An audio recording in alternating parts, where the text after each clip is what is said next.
গাছ শুকিয়ে গেছে অনেক আগেই, মাঠের পর মাঠ পড়ে আছে পাকা ধান, কিন্তু নেই তা ঘরে তোলার লোক। ফুলপুর, লক্ষ্মীপুর, জেঠাগ্রাম, তিলাপাড়া, সিংহগ্রাম সহ নাসিরনগর সদরের আশপাশের গ্রামগুলোর চিত্রই এখন এমন। গেল ৩০ অক্টোবর হামলা ভাঙচুরের ঘটনায় মামলা হওয়ার পর থেকেই নাসিরনগরে পুরুষ লোক নেই বললেই চলে। মানুষ আসে না, কারণ না আজ পর্যন্ত জমিন ভাঙ্গিয়া ধান ভাঙ্গিয়া মাঠ ফিরেছে।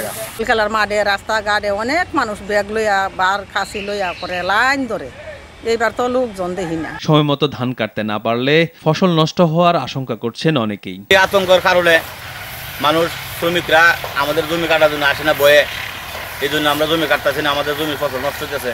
এই পরিস্থিতিতে কোনো লোকজন আসতেছে না, ভয়ে বিতিয়ে আসতেছে না। ধান কাটা শেষ হয়ে যেত, কিন্তু এখন পর্যন্ত তো লেবারই পাওয়া যাচ্ছে না।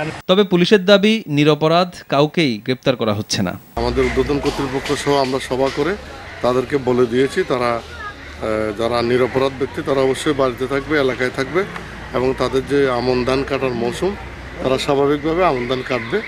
এ ব্যাপারে আমরা তাদেরকে প্রতিটা চেয়ারম্যান সাহেবের মাধ্যমে, জনপ্রতিনিধির মাধ্যমে আমরা এলাকায় সেটা বলে দিয়েছি। অযথা আতঙ্কিত না হয়ে যার যার ফসল কেটে নেয়ার পরামর্শ দিয়েছেন পুলিশের এই কর্মকর্তা।